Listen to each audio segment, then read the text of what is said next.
आज का मेरा टॉपिक है मर्यादा पुरुषोत्तम श्री राम के सिद्धांत, उनका आचरण, उनका व्यवहार और उनके जो जीवन के शर्तें थीं,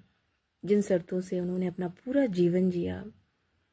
एक अथाह संघर्ष को लेकर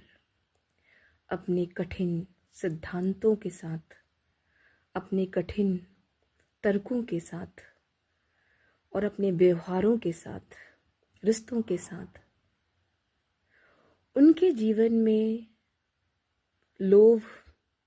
लालच, सत्ता का लालच बिल्कुल भी नहीं था।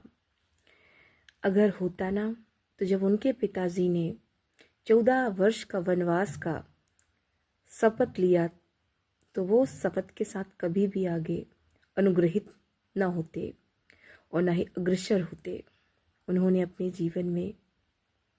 बहुत संघर्ष किया इन 14 सालों में, और 14 साल के बाद भी जब उनका वानप्रस्थ काल पूरा हुआ, संन्यास जो उन्होंने ले लिया था, एक तरह से सन्यासी कहा जाएगा मेरे शब्दों में, वो संन्यास, इस संन्यास का तात्पर्य जो उनके जीवन का संन्यास था, इन 14 वर्षों का जंगलों में रहना, कठिन जीवन जीना, क्योंकि उन्होंने वो जीवन तो जिया नहीं था, लेकिन वो जी रहे थे, हर कठिनाइयों से जूझ रहे थे, अपनी धर्मपत्नी के साथ, अपने अनुज भाई के साथ, और उनके भाई और धर्मपत्नी भी उनका साथ दिए। वो नहीं चाहते थे कि मेरे साथ चलो, लेकिन वो उनके साथ चलने के लिए विवश नहीं थे, खुद से खुशी से जाने के लिए तैयार थे।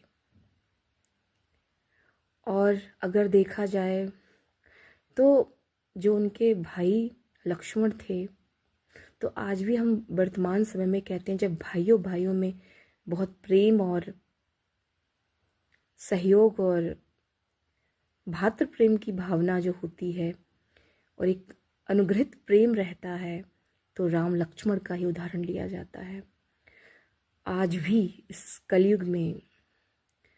और जब ईश्वरी काल था, जब भगवान स्वयं इस जीवन जी रहे थे, तो तब तो बात ही अलग थी। राम लक्ष्मण सीता, कितना अद्भुत रिश्ता था, एक पवित्र रिश्ता, और इसी पवित्रता को उन्होंने जीवन में तार तार के साथ जिया। अपने